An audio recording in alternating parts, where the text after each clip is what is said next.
Hello everyone, and welcome back for another lore deep dive. This week, we'll be talking about Talos Principle, a discussion on ethics and philosophy, disguised as one amazing puzzle game.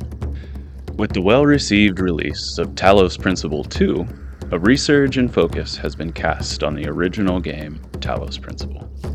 I had actually managed to somehow miss this game, never playing it before researching this video, despite having been a massive Portal fan like so many others.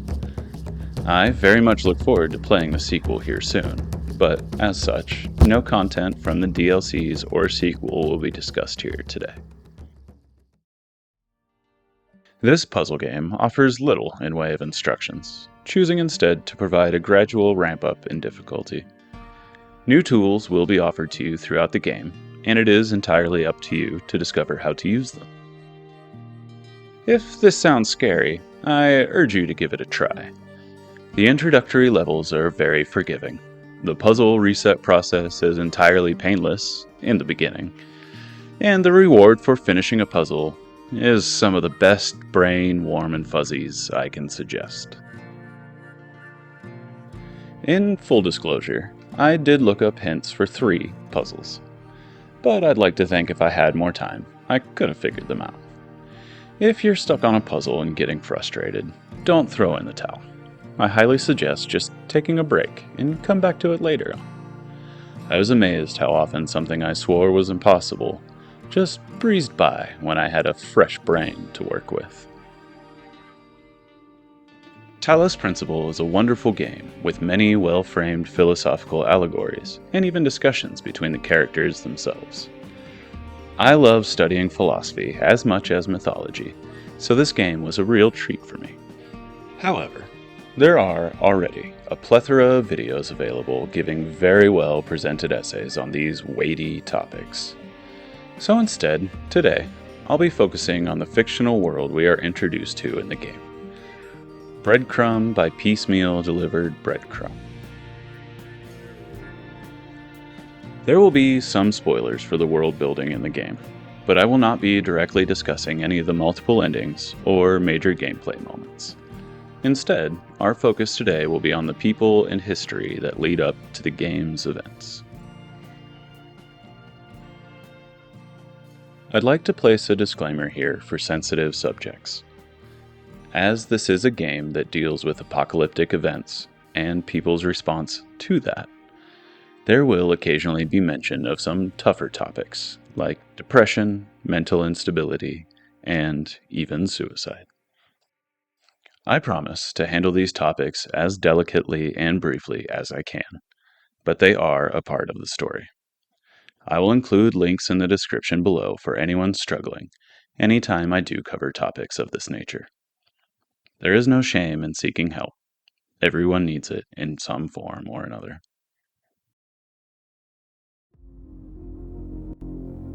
Beginning the game, we are dropped into an empty world. Only minor, mindless automatons and ghosts of past programs. As we explore, we uncover stories of a world in the throes of a cataclysm. Something so worldwide that most of the notes we read hardly even make mention of it directly. By the end of the game, however, we can reveal some heart-wrenching logs that give us a window into the psyche of those who had worked so tirelessly to try and save things. With that in mind, let's find out a little more about our sister Earth, or possibly, maybe the future of our own. While the cataclysm isn't precisely dated, the story of this Earth seems to have advanced to a point of a more mutual cooperation. This, coupled with the standing technology that was repurposed for the ambitious projects, heavily implies them to be much further along their timeline than we are currently. Their history does share much with ours. They had a Jeff Goldblum, who played a character named Ian in a movie named Jurassic Park. However, there are some differences, like an often cited in the game philosopher named Straton of Stagira. I'm going to first focus on the character we hear the most about and from, Alexandra Drennan. Then, we'll discuss just what it was that laid humanity to rest, and finish with a few glimpses into the people and culture at the end times. Alexandra Drennan was the AI module lead, but was very quickly moved up as the lead of the entire project. We see an email welcoming her to her first day, and it mentions that she may as well consider herself the honorary lead. By the time we see a list of all team leaders, Alex already holds both titles officially. Again, we don't have an exact time frame, but this definitely hints at the timeline being perpetually moved up as the details of their situation came to light. Alex is definitely the main character of the history we're given for the world. To be fair, probably rightly so, as she arguably had some of the greatest impact on not just society, but perhaps even the planet itself. We receive some of her notes on a story she was reading, Athena in the Garden. We have access to some of her journal entries and emails, as well as the audio logs she dispersed in the archive as her own time capsule. These paint a picture of someone who is highly intelligent and capable, but is also deeply empathetic for any views other than her own. She openly questions the morality behind her research and creations, insisting on the importance of ethics. She certainly doesn't want to fall into the trap of being so preoccupied with whether or not they could, they didn't stop to think if they should. Throughout the game's many wonderful puzzles, we start to uncover just what happened to the Earth and its people. At first, there was a sudden and mysterious extinction of orangutans. Seemingly overnight, the entire population was wiped out. Media outlets covered the last of the orangutans as a cultural event, and the science community was left stumped. That is, until sometime later when a medical paper was published theorizing that a plague had wiped them out. In fact, as industry had continued to expand on Earth, a region of permafrost had been thawed out, allowing an ancient disease to spread. It was discovered that this plague seemed to target great apes, and as a result, there was little reason to think it wouldn't target humans. It does seem that several projects were undertaken in effort to address this new, old disease. However, as people began to fall ill, it does seem that more focus and resources were directed specifically for the Talos Principle project. The purpose of this initiative was threefold. One department was in charge of dumping the entirety of human knowledge and artistry into a great archive. A second team was responsible for creating a simulation environment that would be capable of incubating an intelligence to one day be responsible for taking stewardship of the Earth. The third team, headed by Alexandra Drennan, was responsible for the AI itself, the generations of children programs that would hopefully ascend from tool to person. We can see that initial morale was high. People shared jokes and commented on each other's posts in forums. However, as the time dragged on, and as people began to succumb to the illness or leave to be with their families, the mood turned dour. The message boards became a place to write your own epitaph. The increased workload taken on by the remaining people made their health worse. The breadth of response to accepting one's own fate is on full display in Talos Principle, from the morose to the wistful to the resolute. The world of Talos Principle's Earth is truly remarkable. Not only do they have all these technological marvels, there was something even more impressive that stood out to me, glaringly so. The ease with which people seem to interact with people from different cultures. At the beginning of the project, we can see names hailing from areas all over the globe, And even once the bacchanal mood-shattering reality of their situation starts to set in, the only violence we hear about is people barricading themselves in their homes. I'm not particularly one for doom and gloom, and I like to think I have a fairly positive outlook on the human spirit. But even I have to admit, I don't think our Earth would slip so quietly into the night.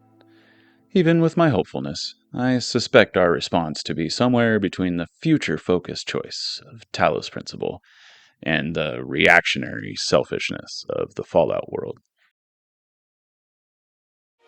To better paint a picture of the world and the people that lived in it, I'd like to highlight some of the different ways we see people responding to their impending ends. As this is the end of their world, some of these stories can be viewed as rather bleak. Nadia Sarabhai was the head researcher at the Institute for Applied Nomadics, a natural social leader who seemed to truly enjoy their work. The files and logs we uncover largely pertain to this role, often chiming in to discussions or peppering her communications with positive reinforcements or encouragement. It wasn't until the true weight of their deteriorating situation began to eat away at her well-being that we see cracks in her outlook. Gradually becoming more introspective and depressed, she ponders the future of their project. Will there be peace in the training regiments, she hopes? Surely, everyone deserves peace sometime.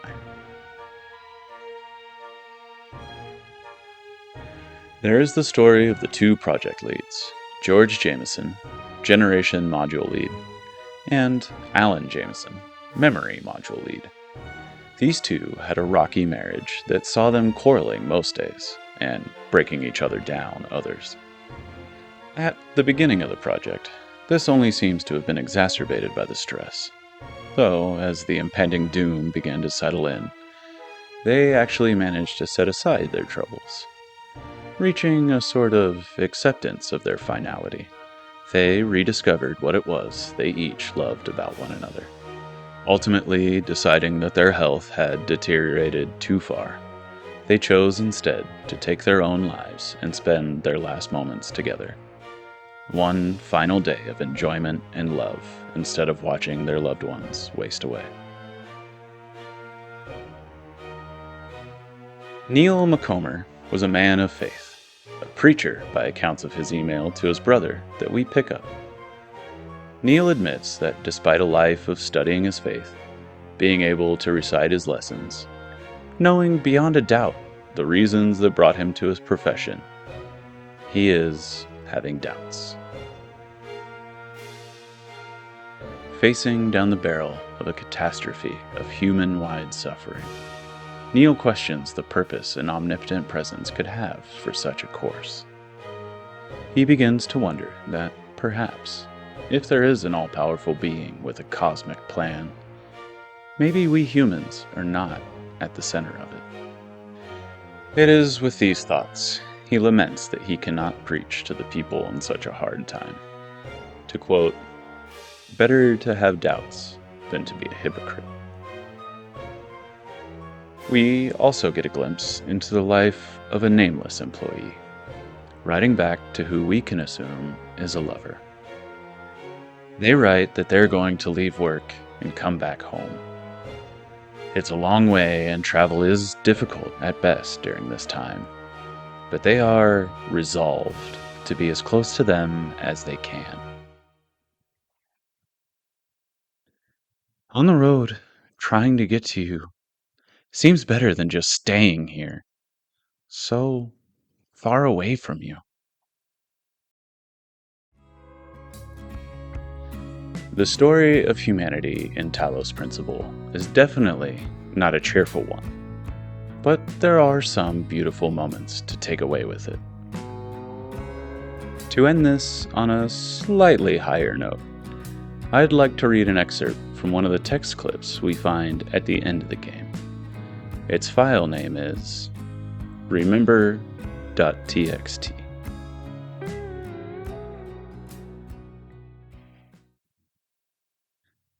I don't know if anyone's ever gonna read this, but if you do, if we succeeded, then I want you to know that Alexandra stayed until the last moment. And yes, there are thousands like her all over the world, giving everything they have because they believe in humanity. But she's the one that I know as a real person, a colleague, a friend. I know that she likes peanut ice cream, hates strawberry, that her favorite band is Pink Floyd, that her favorite poet is Blake, that her favorite TV show is Futurama. I don't know if I should be ashamed for leaving, but I know that I'm proud of her. She was the best of us. Remember her.